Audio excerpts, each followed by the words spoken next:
Welcome you. You've really given us some food for thought this time, pulling together a range of sources, all asking, well, a pretty big question. Should everyone be self-employed in 2025? Exactly. And your materials, they offer this fascinating look at the future of work. We're talking economic forces, tech changes, psychology, society, skills, even equity. It all ties in. And that's precisely what we're diving into. We're not aiming for just, a simple yes or no. No, definitely not. Our mission here is to really dig into the key insights from what you shared, to grasp the real complexities involved. Okay, so when you first look at it, the economic case for self-employment, it seems pretty strong, right? The gig economy is just massive. Oh, undeniably. The data paints a really compelling picture of growth. I mean, by 2023, you had what, 38% of the U.S. workforce doing freelance work? 38%, that's huge. Yeah, contributing something like $1.27 trillion. And get this, earnings in the gig economy, a 78% jump since 2014. Globally, it's $3.7 trillion in 2023, and they're projecting maybe $1.847 trillion by 2032. So these numbers, they definitely point to a major economic shift. We really do. So the potential seems enormous. The potential for high earnings is there, yes, but the reality for a lot of gig workers, it's often closer to part-time income, without much security. Right. It's easy to see those big numbers and think, great, everyone can just jump in. But then, like you said, you look closer and things get a bit more sobering. That's it. What's really interesting is, while the whole sector is growing, many individuals in it face real challenges. Like what specifically? Well, we're seeing reports that suggest earnings are actually falling for some, experienced ride-sharing drivers, and rising costs. They're just eating into whatever profits they might make. So it's not just about the overall size, it's about the individual experience. Exactly. It can be quite different on the ground. And your sources had some pretty stark data backing that up, didn't they? They did, yeah. Bank of America data from September 2024, I think. It showed the average monthly income for platform gig workers is less than a quarter of a typical full-time U.S. employee. Less than a quarter. Yeah. And maybe even more striking, nearly half of these folks, they only earn income from this kind of work for a single month in a whole year. Wow. Just 1 month. Right. So that really kind of reframes this idea of mass self-employment being a reliable solution for everyone, doesn't it? It really does. Less than a quarter, often Yeah. temporary. It definitely changes the perspective on it being some kind of universal fix. So, okay, the economic pull is there for some, but it's clearly not a guaranteed path to stability for all. Precisely. It's this duality, big growth overall, but alongside that, real income insecurity for many people involved. Okay. So maybe let's shift gears a bit. What about the tech side of things? Technology, AI, automation. That's obviously a massive factor shaping work in 2025. Absolutely. It's dominating the conversation, isn't it? Feels like the whole world of work is just, on the edge of a huge shakeup. It really does. And your sources definitely highlight that. You've got, 86% of employers expecting substantial changes because of AI and, information processing tech by 2030. 86%. That's almost everyone. Pretty much. It's even sparked this term I saw, FOBO, fear of being obsolete. You hear that among business leaders. FOBO. That's actually perfect. It captures that anxiety, doesn't it? It does. And the key thing here isn't just that jobs are changing. It's that constant adaptability, proactive upskilling. They're becoming essential, especially if you're self-employed. Right, because it's not just about how businesses change. It's our own skills becoming outdated super fast. That was in there too, wasn't it? Exactly. The estimate is something like 39% of current skills will be obsolete by 2030. 39%, that's quite a lot. It really underlines the need for, constant learning, being able to adapt. So with skills becoming obsolete that quickly, how does that hit self-employed people specifically? Yeah. Seems like they'd have to be even more on top of things. That's a really crucial point, yeah. To succeed being self-employed in 2025, you'll likely need to be pretty good at using AI and automation yourself, to boost your own productivity. How so? Like what kind of tasks? Well, think about using AI for, say, basic data entry, maybe managing your social media, even helping draft content. It frees you up to focus on the more strategic, higher value stuff. Okay, so it's about using the tools to stay competitive. Are there specific skills projected to be really in demand then? Definitely. The projections show big growth in tech roles, AI specialists, big data specialists, fintech engineers, that sort of thing. Makes sense. And on the flip side, you expect a decline in more clerical administrative jobs because, automation. Right. So what this suggests is that technology's impact will probably widen the gap between people with those in-demand skills and those whose skills are becoming less relevant. So if you're not comfortable with tech, or maybe not willing to put the effort into learning new digital skills, going self-employed in 2025 could be, well, much harder. Yeah, it seems that way. It's clearly more than just wanting to be your own boss. Precisely. The tech landscape isn't exactly a level playing field. If you've got the skills, the resources, the adaptability, you'll likely find ways to thrive. But others, they might really struggle. Okay, which kind of leads us into the individual experience, right? The psychological side of being self-employed. Yes, and this feels really important. That idea of autonomy, it sounds great, but what's the mental cost? Exactly. Well, what's insightful here is this trade-off you see. You get the autonomy, yes, but you trade it for potential income insecurity. Ah, the money worries. Right. Freedom's a big draw, but a lot of freelancers worry about unpredictable income. That constant uncertainty, it can be a real source of stress, of anxiety. I can absolutely see that. And it's not just the income, is it? When you're self-employed, you're suddenly the CEO, the marketing department, the admin assistant, all of it. Exactly. You're juggling everything. Marketing, finding clients, managing them, doing the books. It sounds exhausting just listing it. It can be. That's why you see increased stress, potential for burnout. You're doing jobs usually handled by whole departments in a company. And then there's that whole hustle culture. Oh yeah, the 24/7 grind. Right. It can just erode any sense of work-life balance. So yeah, the appeal of being your own boss, it comes with this heavy mental load and certainty, the need for constant self-discipline. But didn't the sources also mention that choosing to be independent makes a difference? Psychologically. That's a key point, yeah.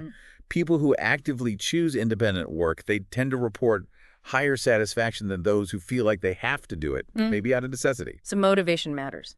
Agency. Huge difference, yeah.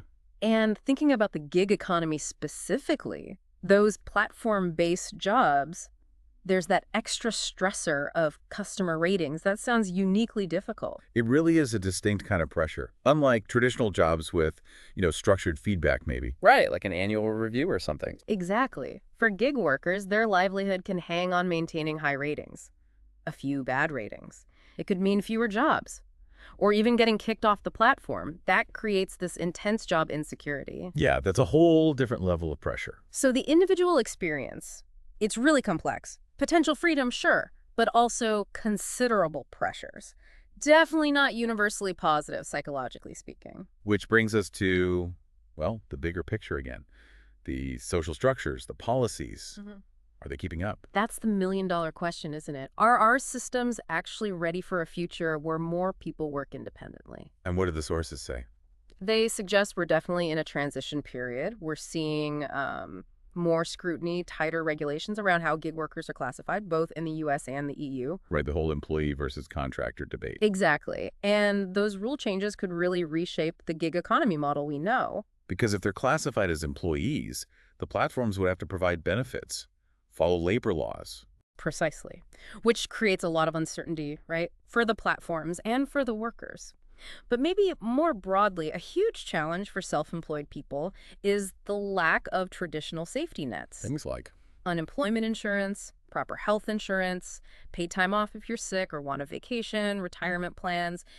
These often aren't easily available if you work for yourself. things that traditional employees often just expect. Exactly. The whole system is basically built for traditional employment. So self-employed people can be really vulnerable to, economic shocks. They lack basic protections. That definitely adds a layer of risk, significant risk. It does.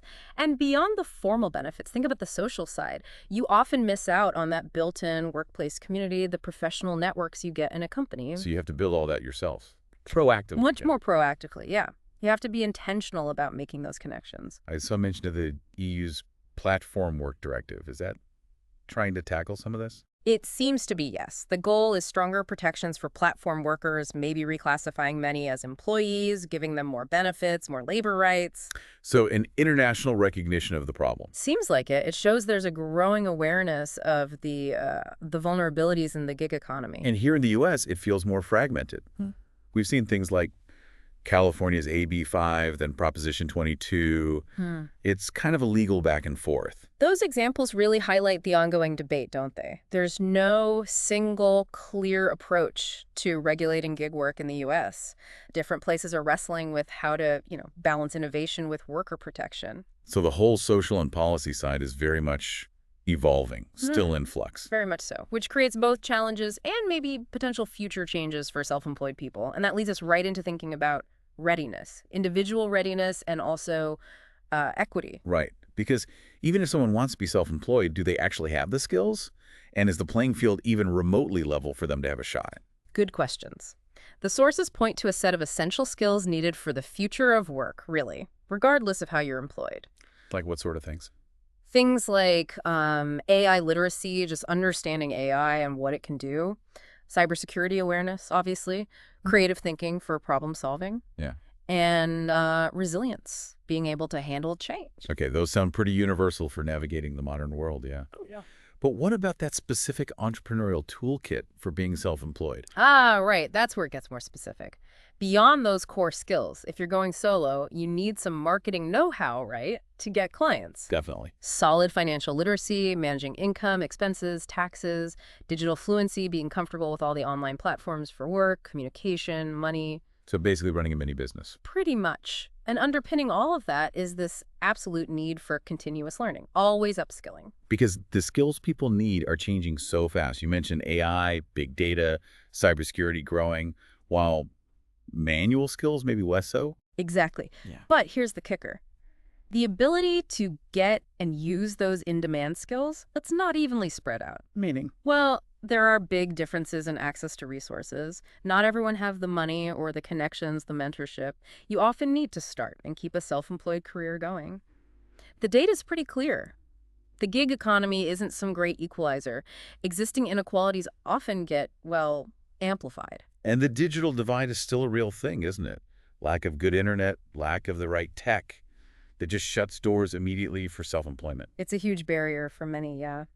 Your sources also touched on demographics, different generations, different groups participating at different rates. Millennials, Gen Z seem more involved, for instance. And even within the freelance world, there are equity issues, like the gender pay gap persists. It does, yeah. Women often earn less than men for similar freelance jobs. Interestingly, immigrant groups often have higher participation rates. Maybe it's seen as a flexible way in. Potentially. But overall, yeah, the playing field is far from level. Access to resources, digital access, your background, it all really influences your chances of success if you go self-employed. Okay, so putting all these pieces together, this idea that maybe everyone shifts to self-employment in 2025, it doesn't really seem realistic or even maybe desirable or equitable, does it? Based on the analysis across all these areas, the economic truth, the tech demands, the psychological toll, the policy gaps, the skills required, the equity issues, it strongly suggests that, look, self-employment has advantages. It's growing, no doubt. But the hurdles are significant and the impact varies so much. It's just not a one-size-fits-all solution, not universally suitable. So if universal self-employment isn't the answer, what are the more maybe nuanced ways we should think about the future of work? Well, the sources hint at exploring things like hybrid strategies, combining traditional employment with some freelance work on the side. That could offer a balance, stability plus some autonomy. Okay. Best of both worlds, potentially. Potentially. Another idea is the portfolio career. Portfolio career. Yeah, where you intentionally build up different income streams from various gigs and projects. It might create a more resilient financial base than relying on just one thing. Okay, so diversifying your work, essentially. Instead of this all-or-nothing jump into being fully self-employed, maybe it's about finding the right mix for your own situation. Exactly. It's about recognizing work is changing in complex ways, and different approaches will fit different people. Depends on your skills, your finances, how much risk you can handle, what you actually prefer. So bringing it back to you, our listener, your exploration through these sources paints a really clear picture. Self-employment in 2025.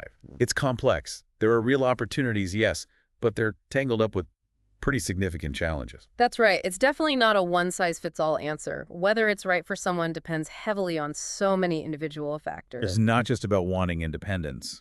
not at all. It's tied deeply to the economy, your tech readiness, your psychological makeup, the policy environment, your specific skills, and crucially, your access to resources. So maybe instead of asking, should everyone be self-employed, the better questions are different. Like, how can individuals best get ready for this fast-changing labor market? Yeah, and what support systems, what infrastructure do we actually need for a workforce that's becoming more diverse in how it operates? And maybe most importantly, how do we make sure access to the opportunities created by these new ways of working is more equitable?